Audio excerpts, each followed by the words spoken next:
everybody, and good morning. Well, it's about to rain here, so it's kind of it's just a fun time. I love it right before it's going to rain at my house. You know, the wind picks up and the air gets heavy. Super interesting. And for some reason, there's construction or something happening on my street. So you're going to hear a little bit of it. Sorry about that. My name's Rita Hickman, body-mind expert, shiatsu massage therapist, and I help women who are narcissistic and toxic relationships get their life back. You know, mentally, emotionally, physically, get on the right track, you know, get their hydration and their fiber and their nutrition and all those sorts of things in place so that they can really create the next version of their life. So a couple days ago, we had this wonderful class at my space, and I've been involved with helping myself and other people heal trauma probably at least 25 years. You know, it started with me, and then it moved to a career about 12 years ago helping other women, you know, deal with trauma. And it was a wonderful, wonderful talk that we had, and I wasn't the one doing the talk. And we dove deep into the topic of trauma and the body. And there was a wonderful explanation of trauma. Trauma is when something happens that you have no control over, that was unexpected, took you by surprise, and you didn't have any way to feel it or process through it or work through it. You know, I was talking to one of my clients yesterday, and we were talking about how when children experience trauma, as long as they've got an adult that helps navigate through the system, you know, process their feelings, reframe it, gives them really good tools, as long as they've got somebody to help them through that, then the trauma can be used as a stepping stone, you know, as a way of learning how to handle difficult things that happen in life. So trauma isn't necessarily something to be completely avoided, you know, because you can't prepare for everything. Stuff happens all the time that we have no control over, that's unexpected, and it's not a proper place or a proper way or time to express how we feel and process through it. So what happens when we get traumatized?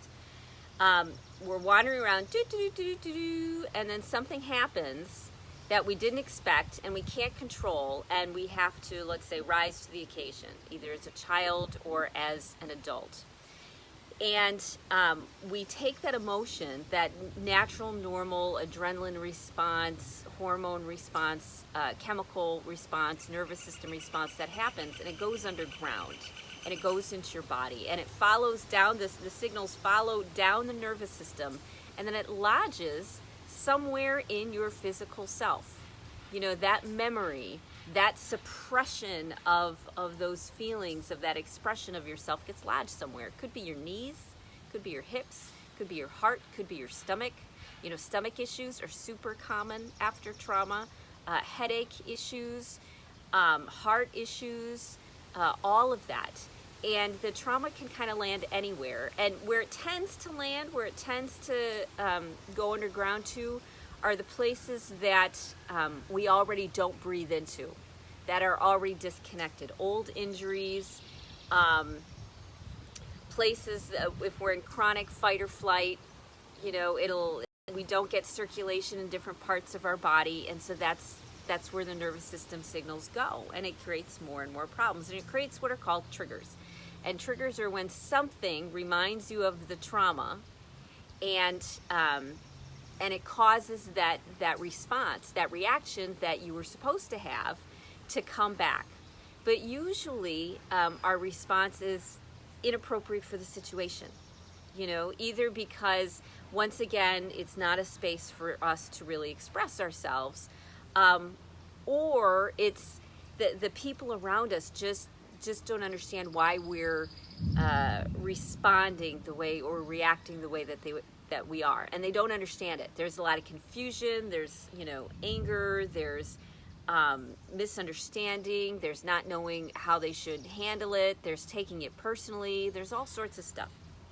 And it's this trauma, when it comes up, that can turn us into being more self-absorbed, because we're so focused on how on that pain and that suffering and that memory from, from that trauma, that we can't see anything except how we feel. We can't get a really good read on the situation, because we're not reliving what's really happening, we're really reliving what used to happen. Now, there's a difference between trauma happening once and trauma happening over and over and over and over and over and over and over. When it's many years where you have to live in trauma, which happens to everybody who is living with a narcissist, it's usually years and years and years long of being traumatized over and over and over, not ever being able to get out of that fight or flight. And it becomes a pattern of beingness. It becomes a pattern of living in the world, being in a place of fight or flight over everything. It's not that 95% of the time I'm good and 5% of the time I'm nuts. It's more like, 50% or more where I feel nuts all the time, and I only feel calm and centered in those rare occasions. It should be trauma at a very minimum. There we go, we're back.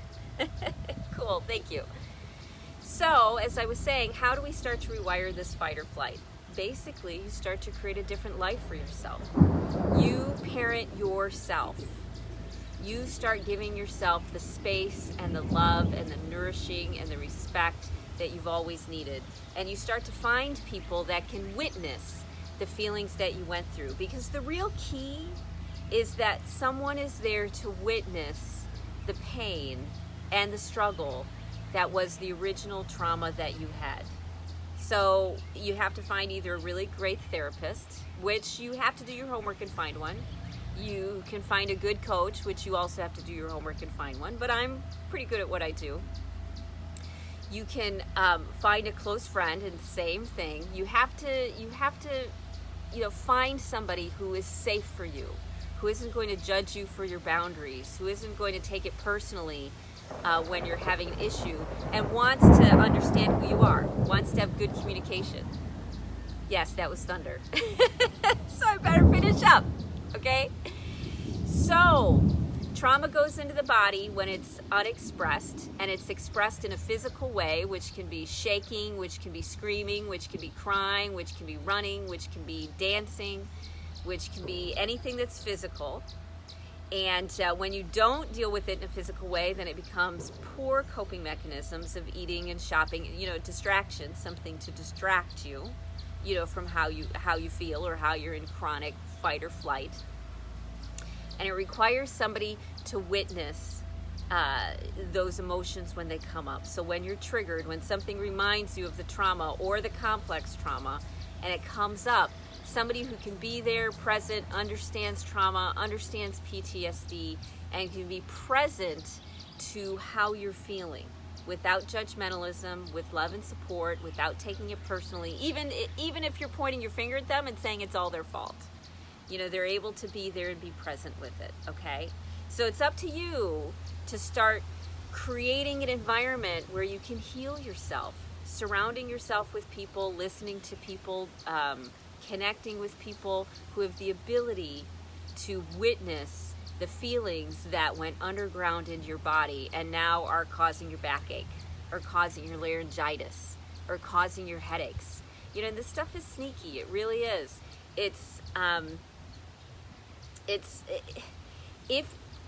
If you've got something that's been a chronic problem for a long time and you've looked everywhere to find the answer, ask yourself, maybe it's a buried memory.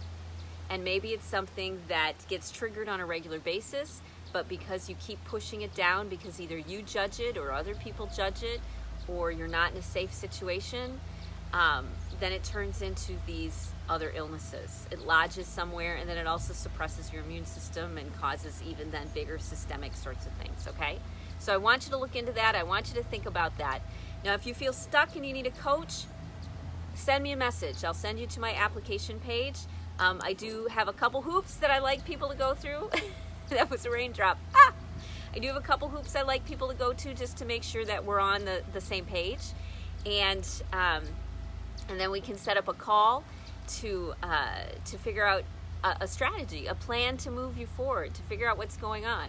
If you're not ready to do it that way, there's a book that I'm collaborating with, and look for it in the feed because there's a link to it. And then there's also a small group that I facilitate, and it's really inexpensive. It's like $97 to be a part of the group.